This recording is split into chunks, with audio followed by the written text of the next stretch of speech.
Bonsoir, bonsoir de me retrouver ici sur ma chaîne YouTube. Je suis désolé du direct que je faisais tout à l'heure et que malheureusement pour des raisons indépendantes de ma volonté, il a été coupé, je ne sais pas comment, qu'est-ce qui s'est passé et tout. Toujours est-il dit que je vous ai promis que j'y reviendrai. Mais quand cela ne tienne, je fais cette vidéo pour ne pas pouvoir vous laisser à votre faim. Et comme pour vous dire, s'il vous plaît, vous voyez la cloche à côté de ma chaîne YouTube. Abonnez-vous à ma chaîne YouTube, Danny Scorpio. Le meilleur à venir ici, parce que c'est ici que je fais finalement déposer mes valises pour faire la majorité de mes directs. Et vous voyez, j'ai encore essayé de faire aujourd'hui dans notre réseau et tout. Et bon, ma foi, je suis revenu avec ces petits problèmes-là, ces petits soucis-là. Donc, abonnez-vous à ma chaîne de YouTube, s'il vous plaît. Cliquez, mettez soit le j'aime ou cliquez, faites tout simplement la cloche de l'abonnement, bien l'abonnement tout court dans cette chaîne. Alors, je vais tout droit au but pour vous dire, Malika, une partouzeuse professionnelle est prête? Oui, je vais aller très vite, oui. Parce qu'une fois qu'on a fini de parler de Martin et de parler de Teki, et il y a des gens qui estiment que peut-être on fait la part belle à Malika. Rien du tout. C'est que les gens n'ont pas toujours compris. Oui, alors certaines personnes refusent parfois de comprendre la réalité. En fait, nous ne sommes pas ici, nous déchargeons des responsabilités des uns et des autres. Et tout. Notre première bataille, c'était de faire reconnaître au sieur Martin Kamemim que contrairement aux zèles et à l'arrogance qu'il avait affichée dès la sortie de cette histoire, qu'il était pénalisable et que ce n'était pas bon vu l'angle de l'homme qu'il est, c'est-à-dire qu'un influenceur public, donc un leader d'opinion. Un leader d'opinion se veut exemplaire, je ne vais pas le répéter ici, je l'ai déjà fait dans une vidéo précédente. Un leader d'opinion se veut être exemplaire et tout, et que au-delà de tout, il y a quand même des choses qui relèvent du droit. Vous ne pouvez pas mettre comme ça au devant de la scène en exhibition une fille qui n'a pas demandé à ce qu'elle soit filmée. Puis ça ne dédouane pas la bêtise qu'elle est, la bêtise qu'elle fait, mais là, ça tombe sur le coup de la loi. L'autre chose, c'est qu'il faut protéger les masses. Il faut protéger cette génération qui monte. Déjà, dans un environnement qui n'est pas propice à leur bonne éducation, à leur bonne évolution, où la culture civique a foutu le camp, où l'éducation civique a foutu le camp, où la moralité. Quand vous voyez, par exemple, un zozo ministre de la place, qui plus est un avocat de profession et qui occupe un ministère, même s'il est sans portefeuille de ministre délégué à la justice, venez vous dire qu'il n'y a pas une infraction pénale dans cette affaire, je trouve que le monde va à l'envers. S'il n'y a pas une infraction pénale, en retour, qu'est-ce qu'on retient? Cela veut dire que tout est possible. Tout est possible. On peut aller à toutes les dérives et on a une raison plus tard de démontrer que ce n'est pas une infraction. Mais ça, il y a quand même des articles du code pénal. Ne serait-ce que le fait que l'image de cette fille soit à Monde Vision en train de commettre cet acte, est-ce que ce n'est pas pénalisable au-delà de la loi? Et si nous avions tort d'y mettre un peu de pression, je pense que Martin Kamemim ne serait pas revenu à la raison pour demander pardon. Mais tiens, par rapport au pardon, donc que je trouve déjà d'abord, j'ai fait une vidéo bien avant pour dire pardon à qui, pardon à quoi. Parce que la première règle du pardon, c'est d'abord de décliner c'est pourquoi tu demandes pardon. Alors, dans le pardon de Martin Kamemim, il n'y a pas ce pourquoi il demande pardon.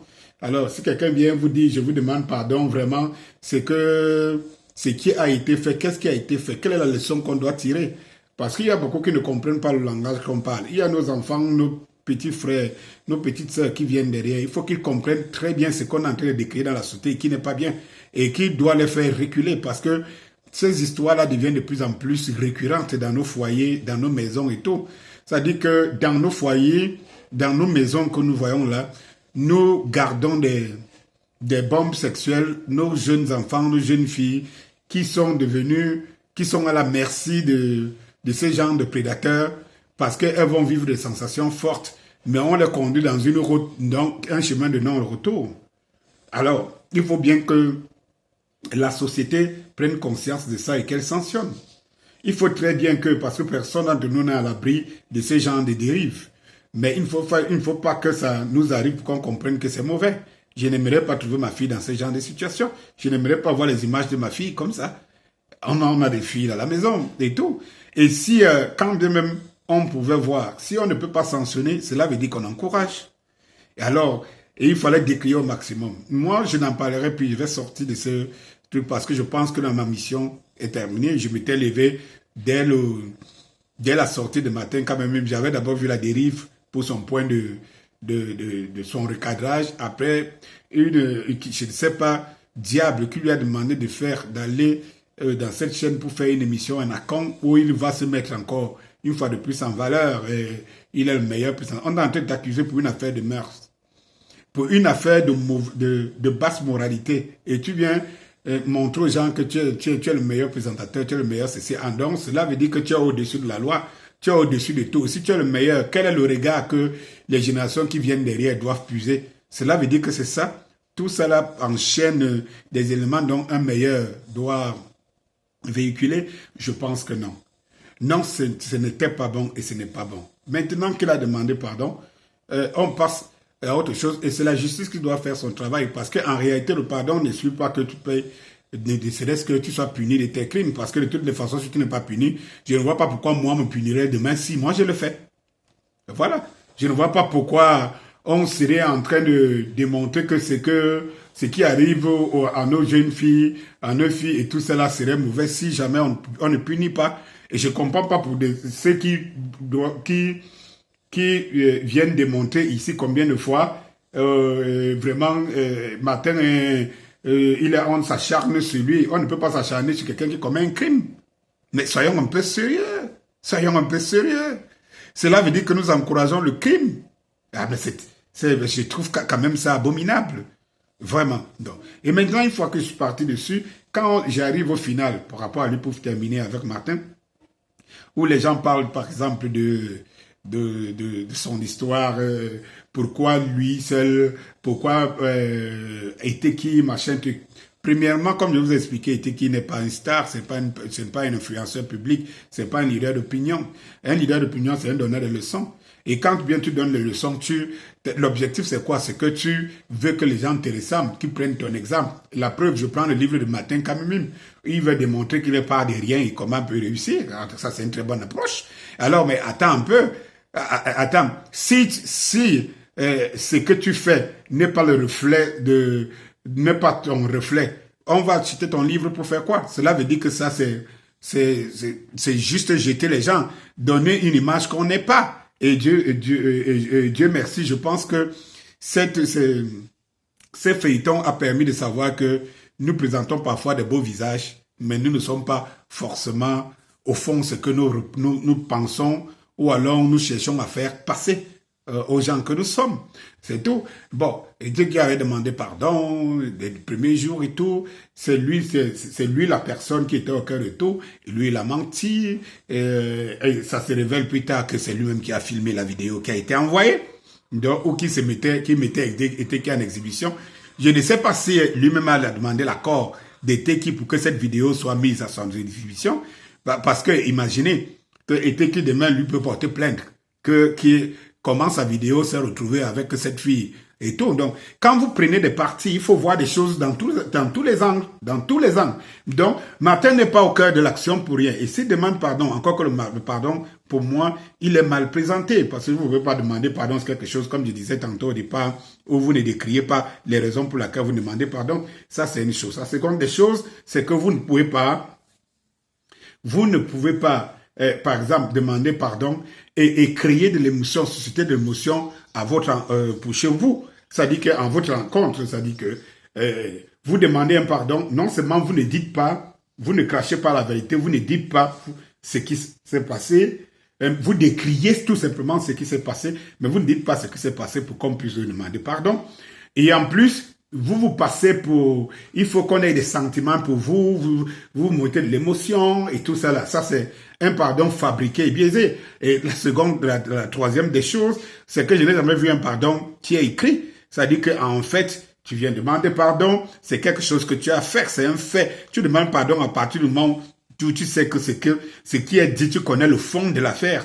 Bon, maintenant tu dis demander pardon aux gens qui sont vivants, qui sont là parfois à côté de toi ou bien qui vont t'écouter, et tu écris, c'est tellement bien écrit que tout encore tire vers toi. Ça, je trouve être un but de sa personne. Même dans le pardon, il y a toujours une partie de toi que tu dois exposer. C'est encore toi qui dois ressortir dans ce pardon-là. Je trouve ça très maladroit. Très maladroit. D'autant plus que, voilà, à un moment donné, on se pose la question, mais qui a écrit? Moi, je vois tous les crimes. Je suis quelqu'un qui aime trop regarder les émissions de crimes, de criminologie et tout ça dans le monde et tout. Et quand vous voyez même les psychopathes qui ont tué 40, 50, 60 personnes et tout ça là, les dames, les femmes et tout ça là, mais au tribunal, ils ne lisent pas un document pour demander pardon. Le pardon est sincère, il est direct et tout. Mais un pardon écrit, cela veut dire qu'à l'intérieur de ce pardon, on crie pardon, mais on le masque par beaucoup, on ensemble beaucoup de choses. On jette des gens, on crée des émotions sur les plus faibles. Résultat, ce qu'on voit. Bon, j'ai dit que je ne parlerai plus de ce dossier, je voudrais seulement le clôturer. Sauf cas de force majeure au rebondissement, je pense que la justice fait son problème. Une fois de plus, sur la Malika dont on parle. Je trouve que la société doit se méfier et les femmes doivent se désolidariser de ce genre de gente féminine. Parce que ce que les femmes n'ont pas arrivé à faire jusqu'à aujourd'hui, c'est de comprendre que les femmes c'est un genre. C'est la gente féminine comme on l'appelle. Ce que je voudrais dire, c'est que les femmes ont des catégories. Les femmes, il faut les classer par catégorie et tout. Et les femmes, de manière émotionnelle, ont souvent l'habitude d'embrasser. Et nous-mêmes, parfois, en fait, pour les féministes, ils ont parfois l'habitude de mettre tout dans un package. La femme se ressent femme devant l'autre femme. Mais il faut savoir une chose, c'est que les femmes n'incarnent pas les mêmes valeurs. Et que les femmes doivent apprendre à se désolidariser de celles vraiment qui ne représentent pas leur valeur, qui détruisent la valeur de la femme. Parce que Malika détruit la valeur de la femme, elle détruit la valeur de la jeune fille. Elle nous permet tout simplement de comprendre que dans nos maisons, comme je le disais plus tôt, dans nos maisons, il y a des barricades. Et elles sont nombreuses. Quand vous voyez vos filles sortir tous les jours, vous les voyez avec des groupes de filles, vous ne savez pas ce qu'elles font. Voilà ce qu'elles font. Et ça pullule dans nos rues. Moi, j'ai une activité commerciale c'est une rue de la capitale très prisée. En face de cette activité, ma foi, il y a une structure de restauration et tout, avec des chichas et machin, truc et tout, Dieu. Mais il faut passer par là. C'est en pleine rue, tout le monde voit. Il faut passer par là pour voir les enfants de 12 ans, 13 ans, 14 ans, 15 ans. Qui descendent là sur les motos, les taxis, les voitures, et qui sont convoités par des gens plus mûrs, plus matures, et qui font fumer la drogue, dont on introduit aujourd'hui dans la chicha, et on pense que c'est un élément de jeu, et tout. Tout cela se passe au vieux au su, il y a une dépravation de mœurs. C'est pour cela qu'il faut ternir, pour responsable le gouvernement de cette république, le régime, ce régime, et deux, essayer de frapper la main sur la table pour pouvoir arrêter l'hémorragie. Tout se passe. Et les Malika, la société en fabrique du jour au lendemain. Aujourd'hui, je vous dis que dans nos maisons, que vous voyez là, à l'intérieur de nos maisons, nos jeunes filles, nos jeunes sœurs et tout ça, sont des prostituées à ciel fermé. Sont des objets sexuels qui ne disent pas leur nom. Et Marika a une illustration et tout. Et comme je disais tantôt, pour ne pas tout confondre, il faut se dire que quand nous parlons de Marika, la victime ici, c'est par rapport à un contexte donné, juridique donné. Tu ne donnes pas, on ne projette pas ton image si tu n'as pas donné l'autorisation. Et il faut punir. Pourquoi? Parce que quand on extériorise ce genre de choses, et qu'on ne fait rien, on les encourage. Et puis, ceux qui le faisaient encore en cachette commencent à trouver que non, c'est une pratique qui est normale dans la société. Pourquoi quand on regarde les films chez nous, même les films violents, c'est interdit au moins parce que c'est que ça a une influence. Ce que nous présentons aux yeux des plus jeunes et d'un certain âge a une influence, a un effet qui peut être dévastateur à long terme dans leur carrière, dans leur vie. Et tout. Alors, Marika n'est pas un exemple. Marika, quand vous voyez, ça démontre à suffisance que c'est une bombe sexuelle. C'est une spécialiste de la partouze. Elle n'apprend pas. Elle n'est pas son premier forfait. Elle a une habitude. Et c'est pour ça que j'interpelle les parents qui savent que leur fille marche avec Marika, de se poser la question, est-ce qu'elles ne sont pas les Marika, si elles ne le sont pas encore, et qui prennent toutes les dispositions de retirer. Quand je vois cette Marika en train de dire aujourd'hui que son honneur a été bafoué, son machin, truc, de quel honneur tu te parles, toi? De quel honneur, là? À 24 ans. Et oui, tu te retrouves dans un bureau en train de finir avec un, d'entamer l'autre. Et quand on voit l'exercice de la fellation, ça ne ressemble pas à une personne qui apprend. Non, ça ressemble déjà à une dure, mûre et sûre de l'action. Et si on peut mettre sur le dos de l'alcool, et mais à ma foi, je vais vous dire une chose, c'est que si tu n'es pas un habitué d'un acte, même l'alcool ne peut pas te donner autant de dextérité pour pouvoir le mener à bien. Donc, et si tu bois déjà, parce que pour une fille qui n'aime pas l'alcool, prendre un verre, c'est difficile de se relever.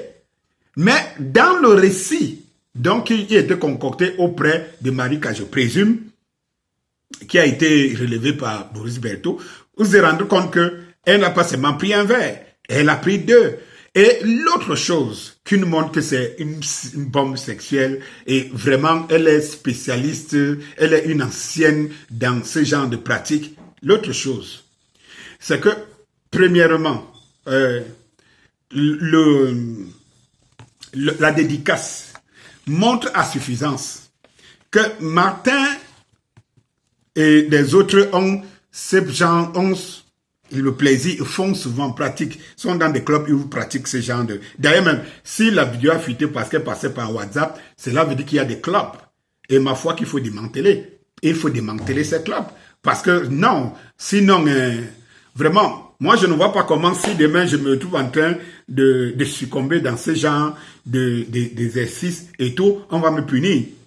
Si on m'a démontré par A plus B que c'était quelque chose à encourager, il faut que moi-même je prenne conscience de la leçon qui est donnée à ceux qui font ce genre de choses en public, qui les sortent en public.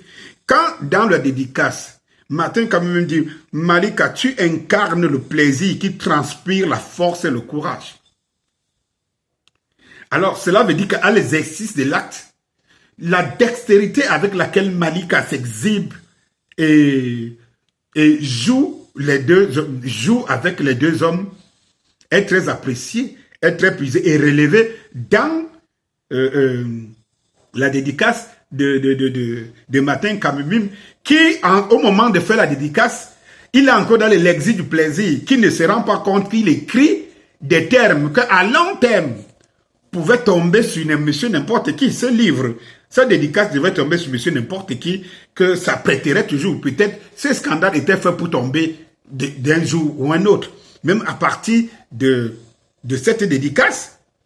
Et pour montrer qu'ils sont en phase, il va dire ce livre est un exposé des talents enfouis qu'on a. qu'on trouve et qu'on ignore. En fait, ici, Martin fait un rapprochement entre son livre qui montre le départ de quelqu'un, sa réussite et tout, et le talent que quelqu'un peut avoir. Le talent de Malika ici, c'est quoi? C'est le talent de la fellation, le talent de faire ça à 2, à 3, de faire les partous et tout. Donc, la dédicace dit tout. Et parce que à la fin ici, sauf que toi, tu connais les tiens. Elle connaît son travail. Elle connaît son travail.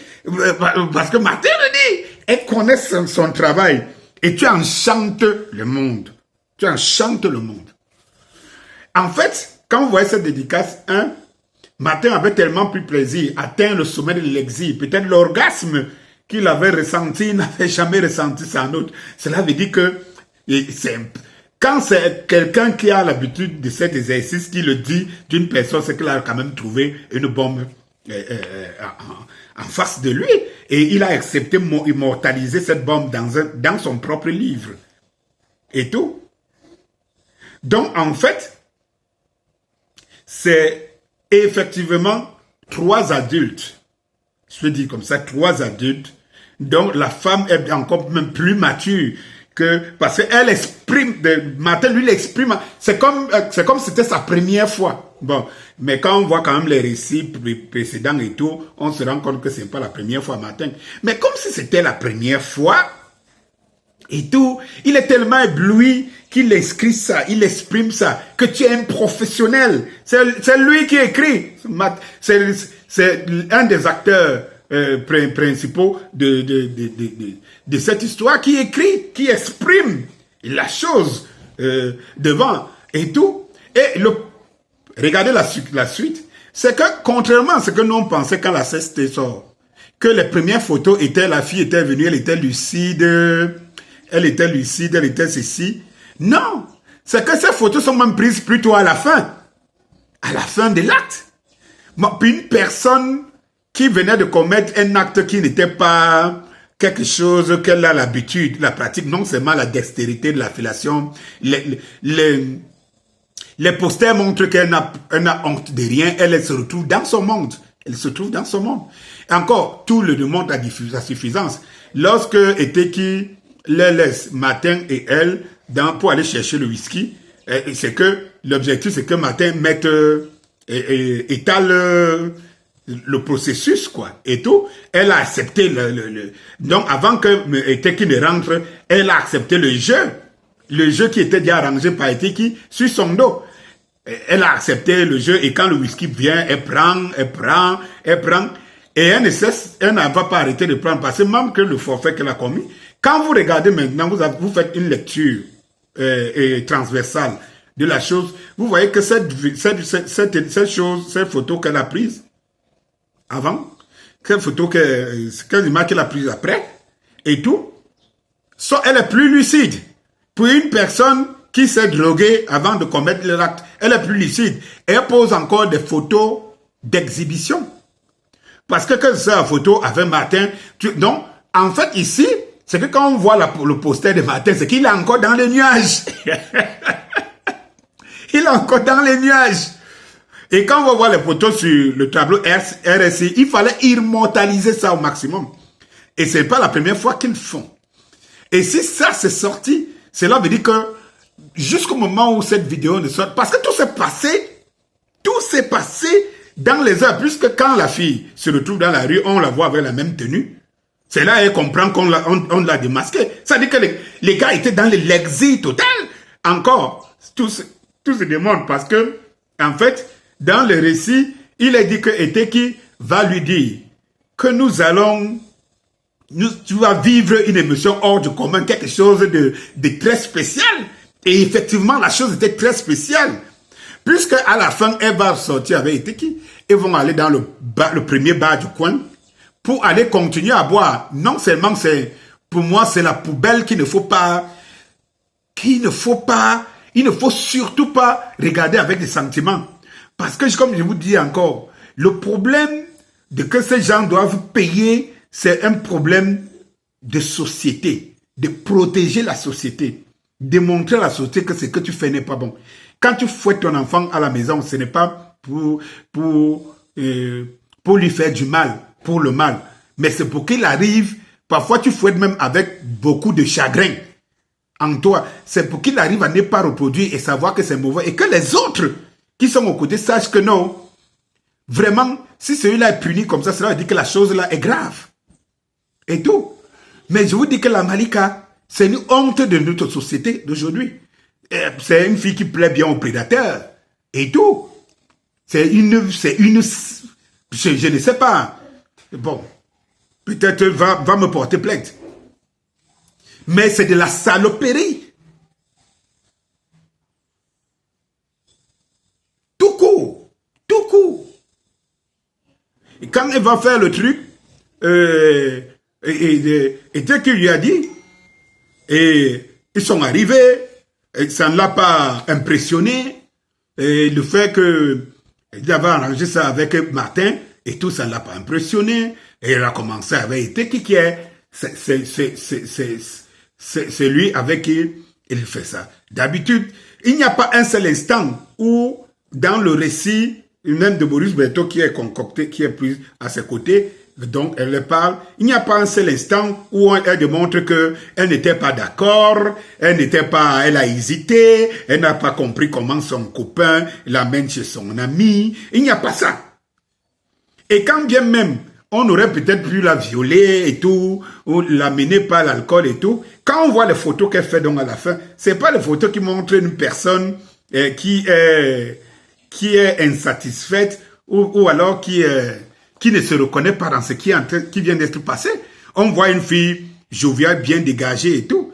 Et elles vont quitter là pour aller s'asseoir dans un autre bar, si ce n'est pas une waka, si ce n'est pas une waka, si ce n'est pas une fille à cet âge-là qui boit déjà même, comme je vous dis souvent, il faut se méfier des femmes qui boivent.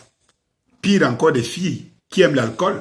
Quand tu as ta copine, ou ta femme, ou ta sœur qui aime l'alcool, méfie-toi, ce n'est pas une femme. Vous le savez très bien. Parce qu'elle est ramassable, elle est la proie.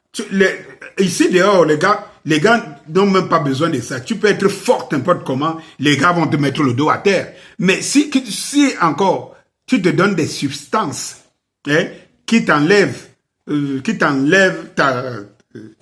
ta force et tu les prends, parce que tout montre qu'avant de commencer à boire, elle savait ce qu'elle va faire. Le bois ne fait que partie de sa nature à elle.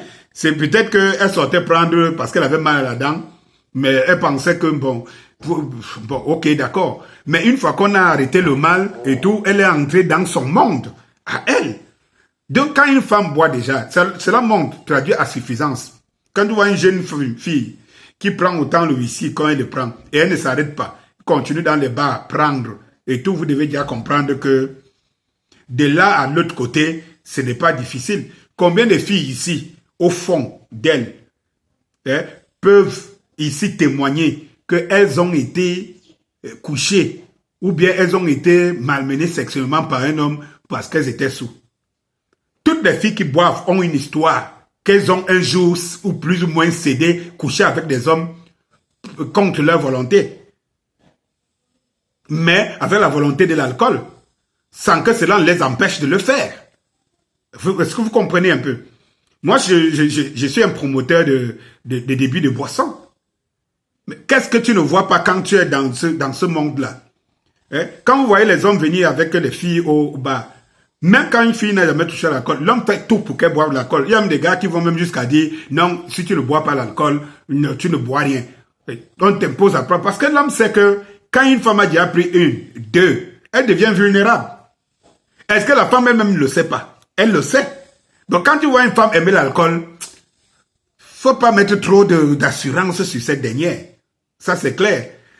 Bon, et ceci amène cela. Parfois c'est parce qu'elle a subi des choses qu'elle finit par être dépendante d'alcool et vice versa. Mais dans le cas présent, vous vous rendez compte que Marika est dans tout ça. Ce n'est pas un exemple de la société.